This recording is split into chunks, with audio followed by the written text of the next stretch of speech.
ပြည်သူများလုံးမင်္ဂလာပါခင်ဗျာဒီနေ့မှာတော့2008ခုနှစ်ထွက်စကားကောင်းလေးတစ်ကားဖြစ်တဲ့ Blindness ဆိုတဲ့ရုပ်ရှင်ကားလေးကို recap လုပ်ပေးသွားမှာပါ။တာမန်နေလေးတစ်နေ့ရဲ့လမ်းမပေါ်မှာရုတ်တရက်ဆိုသလိုကားပိတ်မှုတစ်ခုဖြစ်ပွားခဲ့ပါတယ်။ကားပိတ်ရတဲ့အကြောင်းရင်းကတော့စီးပွားရေးသမားတစ်ယောက်ဟာလမ်းလေကောင်မှာကားမောင်းနေနေရုတ်တရက်အကြောင်းရင်းမရှိမျက်လုံးကန်းသွားလို့ပါပဲ။အဲဒီနောက်သူ့ကိုကူညီပေးဖို့အတွက်လူတွေဝိုင်းလာကြပြီးတော့သူတို့ထက်ကတစ်ယောက်ကသူ့ကားမောင်းပြီးပြန်လိုက်ပို့ပေးမယ်လို့ပြောကစီးပွားရေးသမားအလစ်မှာတော့ကားကိုပတ်ကြီးရိုက်သွားတော့တယ်။လောလောလတ်လတ်ဇုံလုံးကန့်နေတဲ့စီးပွားရေးသမားလည်းလမ်းလေကောင်မှာရောင်းလဲလဲကျန်းခဲ့ပြီးတော့မင်းမရှင်းဖြစ်လာမဲ့အကဘာကြီးလိုလမ်းပြောင်းနေခဲ့ပါလေ။ဒါပေမဲ့တကူကစိတ်ကောင်းဝင်ပြီးတော့ပြန်လဲလာကတခြားတစ်ယောက်ပုံစံထက်ဟန်ဆောင်ပြီးတော့သူ့ကိုအိမ်ပြန်လိုက်ပို့ပေးခဲ့တယ်။ဇလုံးကလေးလည်းတကူပလေးတာခံလိုက်ရရင်ကနောက်ဆုံးတော့အိမ်ပြန်ရောက်သွားခဲ့ပါတယ်။နိုင်ရင်နေငယ်ကြတဲ့ခါမှာတော့စီးပွားရေးသမားရဲ့မိမအိမ်ပြန်ရောက်လာခဲ့တယ်။တယောက်ကြားမျက်လုံးမီးရမလို့မီးပြက်နေတာကိုသိတော့ချက်ချင်းပဲမျက်စိအထူးကိုစီသွားပြခဲ့တယ်။ဒါပေမဲ့ဒေါက်တာကမျက်စိစမ်းသပ်တဲ့ဆက်မျိုးနဲ့စမ်းသပ်ကြည့်တဲ့အချိန်မှာတော့ဘာမှထိခိုက်ထားတာမရှိဘဲထူးထူးဆန်းဆန်းကြီးကန်းသွားတော့ကိုသိလိုက်ရတယ်။ဒါကြောင့်အုံလုံးနဲ့အာယုံကျော်စေးရုံကိုပြန်လွှဲပေးလိုက်ပြီးတော့အာယုံကျော်ပိုင်းစစ်ဆေးခိုင်းလိုက်ပါတယ်။ဒါနဲ့စီးပွားရေးသမားတို့ပြန်သွားတော့အပြစ်မှာတန်းစီနေတဲ့လူနာတွေဖြစ်တဲ့ကောင်လေးတစ်ယောက်ရဲ့လေကမျက်မှန်နဲ့အော်မေလေးရဲ့တစ်ဖက်ကန်းဘိုးတော်ကြီးရဲ့ကိုဒေါက်တာကအလှည့်ပေးလိုက်တယ်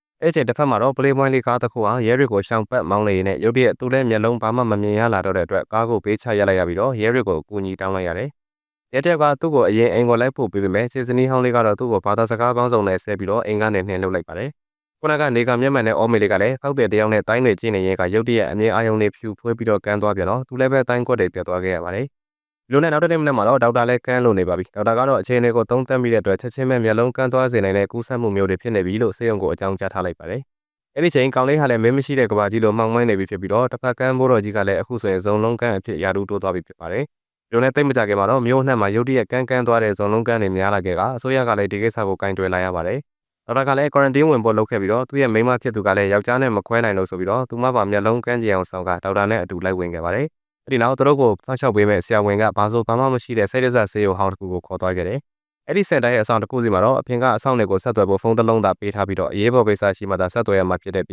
်အဆောင်ရဲ့ကိုစားပြုတယောက်ထဲကသာဆက်သွယ်ရမှာဖြစ်ပါတယ်။ဒီလိုနဲ့မကြခင်မှာတော့တခိုးနေကမျက်မှန်နဲ့အော်မေလေးအောင်လေးရဲ့စီးပွားရေးသမားတို့ပါစင်တာကိုရောက်လာခဲ့ကြပါတယ်။ဒေါက်တာဟာသူမိမရဲ့မျက်လုံးကန်းကျင်အောင်ဆောင်ထားတဲ့ကိစ္စကိုဘယ်သူမှမပြောဘူးအလိမ်များချင်းသဘောတူထားလိုက်ကြပြီးတော့သူများကမေးရင်နေရာတွေကိုစိတ်နဲ့မှတ်မိနေတာလို့ဖြေဖို့ကြိုညှိထားလိုက်ပါတယ်။ဒီလိုနဲ့ဒေါက်တာရဲ့မိမဟာအားလုံးကိုရေချိုးကန်းသွားတာတို့ဘာတို့တွေမှာလမ်းပြလုပ်ပေးခဲ့ပြီးတော့တခါမှတော့သူတို့တန်းစီပြီးအပြင်ထွက်ကြတဲ့ချိန်ပလေးပွိုင်းလေးတစ်ခုကကန်းနေတာတော့နေကမျက်မှန်မလေးရဲ့အနောက်ကနေချိုးမှန်မှန်သွားပလေးခဲ့ပါတယ်။အမလေးကဒေါသထွက်ပြီးတော့ Bruce Lee ကန်ချက်ကန်လိုက်တဲ့အချိန်မှာတော့တကူ6လောက်ဒဏ်ရာရသွားခဲ့တယ်။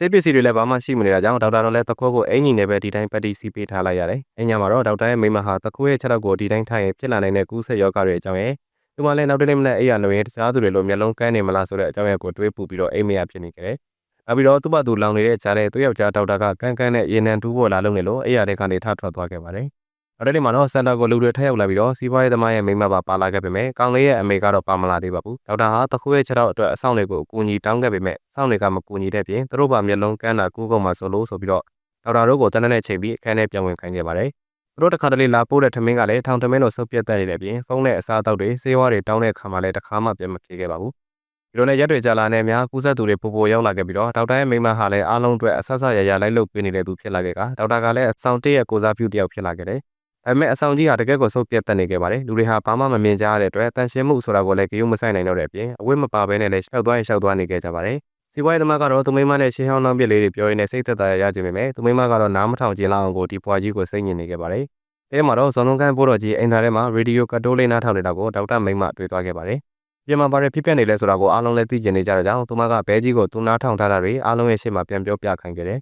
ဘဲကြီးပြန်ပြောပြတာကတော့ဒါတွေဖြစ်ချင်း24နာရီအတွင်းမှာကူးစက်သူရာနဲ့ချီတွေ့ခဲ့ပြီးတော့အစိုးရကလည်းရိုးရှင်းပဲ quarantine center တွေပို့ကျန်တဲ့သူတွေကိုအိမ်မှာပဲ stay at home လုပ်ခိုင်းပြီးကိုကင်တွယ်ခဲ့တဲ့အကြောင်းရဲ့ဗမာနိုင်ငံကကျွမ်းကျင်ပညာရှင်တွေပူးပေါင်းအပြေရှာကြပေမဲ့ဘာမှအလုံးမဖြစ်ခဲ့ပဲနဲ့နောက်ဆုံးသူတို့တွေပါကူးစက်လာရတဲ့အကြောင်းရဲ့နောက်ဆုံးမှာတော့တခြားနိုင်ငံတွေမှာပါစတင်ကူးစက်နေပြီဖြစ်ပြီးတော့လူတွေကလည်းအိမ်ထဲမှာပဲနေရတာကြာလို့ညင်းငွေကအပြင်တွေထွက်ကြရင်ကလည်းအပြင်ထွက်တဲ့သူတွေကိုစစ်သားတွေအကြမ်းပတမ်းဖမ်းဆီးနေတဲ့အကြောင်းလေးကိုပြောပြခဲ့တယ်။အဲ့နောက်ပိုင်းမှာတော့ရုတ်တရက်မျက်လုံးကန်းမှုတွေကြောင့်လမ်းတွေပေါ်ကရင်တိုက်မှုပေါင်းများစွာတွေလေရင်တွေရုတ်တရက်ပြက်ကျမှုတွေဖြစ်လာတဲ့အတွက်ပြည်သူတွေပြန်ကြောက်လာပြီးတော့အိမ်ထဲမှာပဲနေကြတော့တာဆိုရင်အခုဆိုရင်မျိုးကြီးက6သွေးနေပြီဆိုတဲ့အကြောင်းနဲ့အစိုးရပိုင်းမှာလည်းမင်းမရှိတဲ့ကဘာကြီးလိုမှောင်မိုက်ကုန်ပြီဖြစ်လို့သူတို့လည်းဘာမှမလုပ်နိုင်တော့တဲ့အကြောင်းလေးဆက်ပြောပြခဲ့တယ်။ဒေါက်တာမိမဟာသူတို့စင်တာရဲ့အဆောင်စစ်သားတွေတမ်းမစီလို့ဆိုပြီးတော့စနိုက်ပါနဲ့ပစ်တက်လိုက်တဲ့သူ့ရဲ့အလောင်းကိုမြင်မြုပ်ပေးဖို့အတွက်ကော်ပြားတောင်းခဲ့ပါတယ်။သူကော်ပြားသွားယူတဲ့အချိန်မှာအဆောင်စစ်သားတွေကသူ့ကိုမျက်လုံးမမြင်ရဘူးအထင်နဲ့လှောင်ပြောင်နေခဲ့တဲ့အတွက်သူမှလည်းကော်ပြားယူပြီးတာနဲ့လက်ခလဲထောင်ပြပြီးပြန်ဝင်လာခဲ့တယ်။ဒေါက်တာကလည်းတခြားဆောင်ကခေါင်းဆောင်တွေနဲ့မြင်မြုပ်မဲ့ကိစ္စကိုပူးပေါင်းလှုပ်ဆောင်ဖို့သွားဆွေးနွေးခဲ့ပြီးတော့ရိတ်ခါတွေမျှဝေသုံးဆွဲကြဖို့ဆွေးနွေးခဲ့ပါတယ်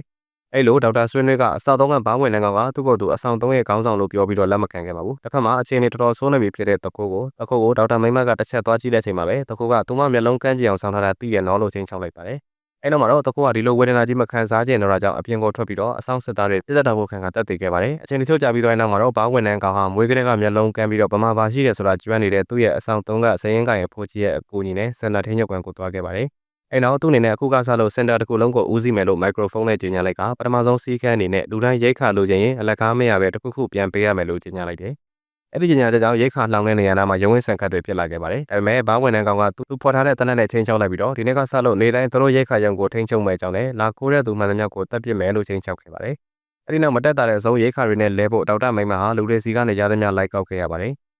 အဝိယနာတွေကစားလို့ကြီးကြီးသေးသေးရသမျှလိုက်တောင်းခဲ့ရပြီးတော့အဲ့ဒီထက်ကမှကက်ကျေးတစ်ခုကိုသူမအသားလေးယူသိမ်းထားလိုက်ပါတယ်။လူနဲ့ရိတ်ခါနဲ့သွားလဲတဲ့အချိန်မှာလက်ဝက်လက်စားတွေကဘလောက်တန်ဖိုးကြီးဘားဝင်တဲ့ကောင်ကအဆောင်တစ်ခုကိုရိတ်ခါနှစ်ဖာလောက်တာပေးခဲ့ပြီးတော့ထွန်းတက်တဲ့သူမှန်သမျှတပ်ပြစ်မယ်လို့ချင်းချောက်ခဲ့ပါတယ်။ဒီလိုနဲ့အားလုံးဟာတယောက်စာလေးကို3-4ယောက်မလောက်မငခွဲဝေစားတောက်ခဲ့ရတယ်။ဒီလိုတွေဖြစ်နေတော့ဒေါက်တာလည်းသူ့ကိုယ်သူအဆောင်တေးရဲ့ခေါင်းဆောင်တုံးနေရတာကိုအသုံးမကျဘူးလို့စပြီးခန်းစားလာကဒေါသတွေထွက်နေခဲ့တယ်။အဲ့ဒီချိန်နေကမျက်မှန်မလေးကသူ့ကိုလာနှစ်သိမ့်ပေးခဲ့ပြီးတော့သိမ့်မကြခင်မှာပဲ2ယောက်သား69တိုင်းကျန်းတွေကိုလေးလာစီးပူးမိသွားကြတယ်။ဒီလိုနဲ့တိုင်းကျန်းတွေလေးလာနေစမှာပဲဒေါက်တာမိမရောက်လာခဲ့ပါတယ်။ဒါပေမဲ့သူမကပြဿနာမရှာခဲ့ပဲနဲ့သူမမျက်လုံးမြင်ရတဲ့အကြောင်းနေကမျက်မှန်မလေးကိုပြောပြီးတော့ဘသူမှပြန်မပြောဖို့အလျှို့ဝှက်ခိုင်းနေခဲ့တယ်။တပတ်ကြာတဲ့ချိန်မှာတော့ရိတ်ခါနဲ့လဲဖို့ပစ္စည်းတွေကုန်သွားခဲ့ပါပြီ။အဲ့ဒီချိန်မှာတော့ဘားဝင်တဲ့ကောင်ကရိတ်ခါလိုချင်စကီလေးတွေနဲ့လဲရမယ်လို့ပြောလာပါတော့တယ်။ဒီလိုနဲ့အားလုံးလည်းပါဆက်လောက်ရမလဲညင်းခုန်လာခဲ့ကြတယ်။နောက်ဆုံးမှာတော့ဘသူပဲဝါသွားရမယ်ဆိုတာကိုမရွေးပဲကိုယ်သဘောနဲ့ကိုယ်သွားခြင်းနဲ့သူသွားဆိုတဲ့ဆုံးဖြတ်ချက်ကိုချလိုက်ကြပြီးတော့နေကမျက်မှန်မလေးစီးပွားရေးသမားမိမအပါဝင်အင်္ဂလိပ်၄-၅ယောက်အနေနဲ့ခံပြီးသွားကြပါတယ်။အဲ့ဒီနောက်ဟိုကောင်တွေကတိုင်းချတာကျန်းတဲ့အတွက်ကောင်မလေးတွေ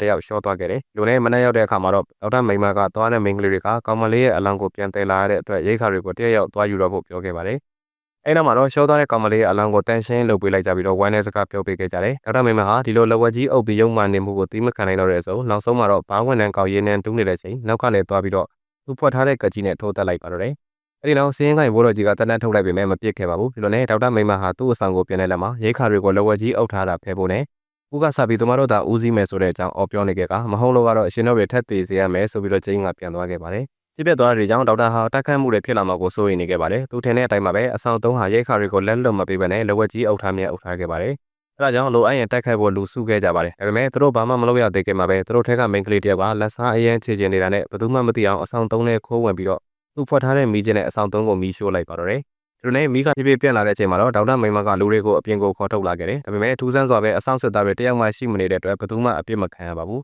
။ဒီလိုနဲ့သူတို့တွေစင်တာကနေလွတ်မြောက်လာခဲ့ကြပါတယ်။ဒေါက်တာတို့လင်မယားစီးပွားရေးသမားတို့လင်မယားတစ်ဖက်ကန်းဘောတော်ကြီးနေကမျက်မှန်မာလေးနဲ့ကောင်လေးတို့ကတစ်ဖွဲ့အတူတူထွက်လာကြပြီးတော့မျိုးကြီးပျက်စီးရွရွနေတာကိုဒေါက်တာရဲ့မိမကမျက်မြင်တွေ့ခဲ့ရတယ်။